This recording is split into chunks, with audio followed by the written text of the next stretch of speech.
Hi everybody and welcome back to our YouTube channel, and we've been doing these Q&As now for some time.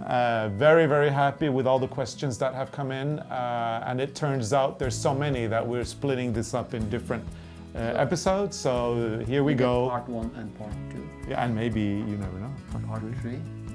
Yeah. So let's start. So we have another question here from SSK Yarners. They ask, or she asks, I'm a new viewer, so I have a lot of catching up to do. So this question may have been already answered. I love your sweaters you wear on many of your episodes. Do you make those yourself? Have family or friends made them, or are they bought? Well, we don't have time to knit for ourselves. We're so busy designing for everybody else. I think there's only a few we made ourselves. Very few. Like the one with stripes in one video. Yeah, that's probably the only one. And this is our design. Yeah, this is made in Peru. Yeah. This is from a second-hand store, because I like to go to second-hand stores. Yeah, so the one I'm wearing is an old sample from a design that we made 10 years ago.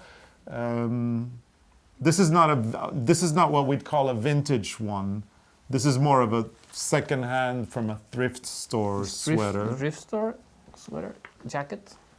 And then of course it's from the garden. Yeah, and then of course we have a lot of very beautiful vintage pieces that are from the 30s, the 40s, 50s, and so on. From family and... Yeah, those were either heirlooms or they have been bought in very good stores around the world.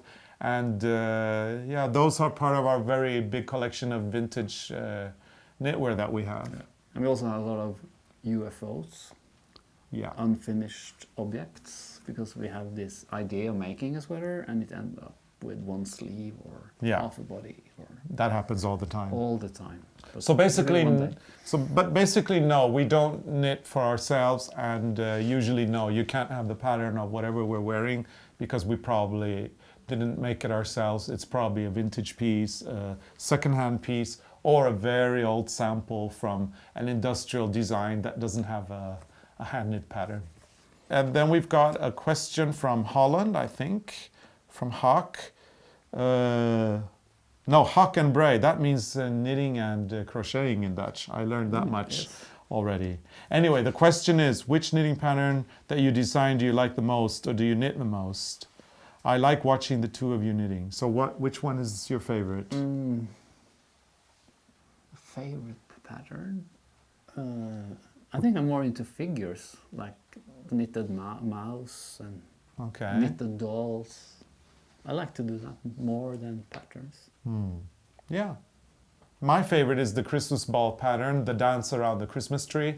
That pattern has a very special meaning to us, and so it is really my favorite. Now, the meaning of the pattern, originally it's boys and girls, they're holding hands, and it's actually a very traditional knitting pattern that goes across a sweater like this.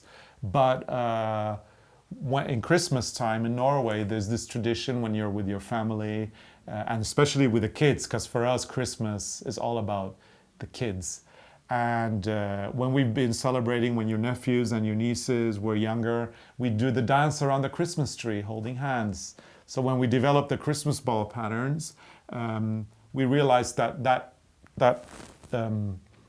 Christmas or that design of boys and girls holding hands on the sweater worked perfectly around a circle, and so we called it the dance around the tree. So for Christmas, so it's a very personal thing and something that we do every Christmas, and so yeah, I love that, and I knit that quite often actually. Okay, so we have a question from Helga. She would like to know about the dog. She would like to know how we came into the situation to adopt this adorable dog, and she also wonders if the dog, Freya, gets into a lot of trouble when we're knitting. You know, does she try to catch the yarn? Does she tangle herself in the yarn and things like that? She did in the old days. Well, in the young days. When she was younger. Yeah. But in the young days, she would grab the yarn and she would pull it away from us. And we've had to train her to stay away from the yarn. No, she don't touch. She doesn't touch the yarn anymore. Never. She's very well trained. However, sometimes if she's walking around, she might get tangled in it. And then, you know, if Arne is knitting something and I see that something is pulling away, I know that Freya's got caught in the yarn. But she never eat it or anything. No. Or destroy things.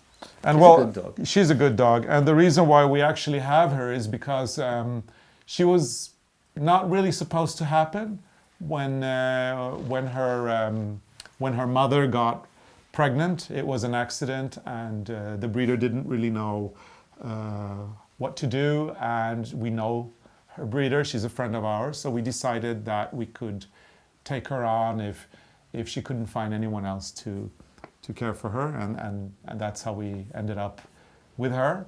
And we're very happy. She's a lot of company, and she's also a lot of fun. And she looks like a knitted dog, so a lot of people do comment on that too. That we kind of have a dog that looks like a little ball of yarn. Yeah. Okay. Ren Mary asks a question. She would like to know the history of the beautiful house that you share and the surrounding property. Do you have close neighbors? How big is the lake? How far to the closest town? Yeah. And future plans for the property. Oh, that's a lot of things. Yeah, We're building a new extension to the house, and we tried to build a new garage for our old Volkswagen Beetle, and we have like 4 houses, 5 with this greenhouse, so there's always a lot of renovation. Yeah, and the history of the house is actually the main house is a train station from 1902. I think it was built, so it's more than 110. It's 115 years old now, actually. So it's a very old house, and the train station was disused in 1988. So we bought it in 2000, and at that time it had already been unoccupied for 12 years. And was in a very bad state. So we have been slowly renovating and getting it up to speed. Yeah. Then we have the garden, the whole platform, and the whole area is going to be a garden. So we have like work for many, many years. The lake is not so big. I don't know how big it is. It's kind of small. Well, it's for a swimming pool. It would be a huge swimming pool. It's a great swimming pool, but it's not big. No. It's almost what you can see behind us. Well, I mean, it is a little bit more. It does take. It takes maybe half an hour to walk around the lake from beginning to the end. So it's not that small. Oh, it's nice. Oh, it's big enough. Big enough. Yeah, that's a good question. That's a good answer. It gets warm in summer, so you can swim. And then Joanna asks about our filming and our editing. She states that we have multiple camera angles, and asks if we have a crew, how many people who edits the videos, because they're so great, very visually appealing, and also very clear to see the details. So thanks for the compliment. Thank you. We do have a crew. Usually there's like 3 people in addition to Arne and me. They do the filming, they do the editing, and they're behind the cameras. Say hello, crew. Hello. Hello. So you see, there's the the crew one? here. Where's the third one? Well, the third one is probably making calls and organizing. That's what he does. So yeah, there's a crew here. We're very grateful to have the crew. We couldn't have done this without them because we have absolutely no clue about technology. We can use the telephone. We can use the smartphone barely. Selfie. Arne is really good at taking selfies, but we couldn't do all these tutorials if he would be holding his hand up like that. So yeah, we're grateful that we have help with all this technology because we really need it. We're old and... not that old. Well, old enough not to understand half of the technical things that are going on. Okay. Hey, there's loads of questions here, so let's take a few more. Robin asks us, would you do a YouTube video of just reading something when I'm crafting? I enjoy listening to something soothing and inspirational. Always want more. Sure, that's a great idea. That's a good idea. So we will think about it and put it in our story. We can tell a story. Knitting and storytelling. Yeah. That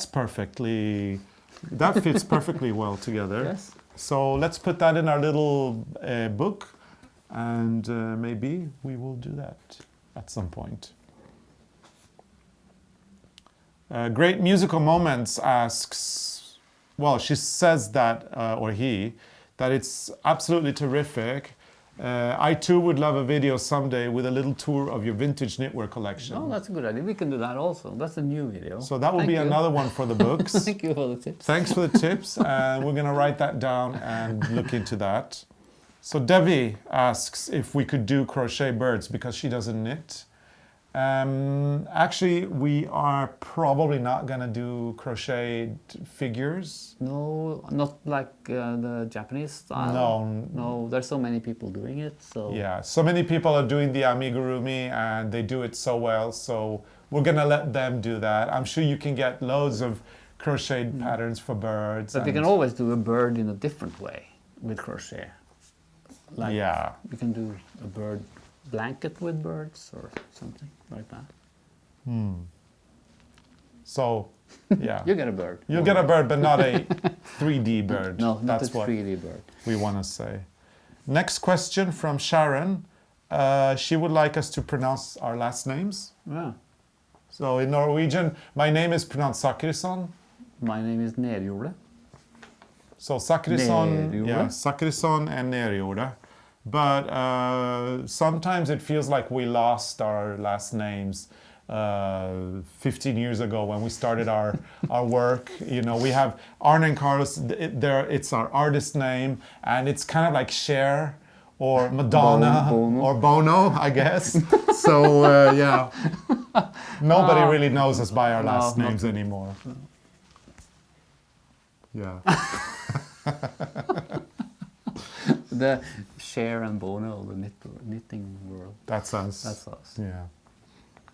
That's it for now. Yeah, I've been talking too much as always. So yeah, he's always talking. Yeah.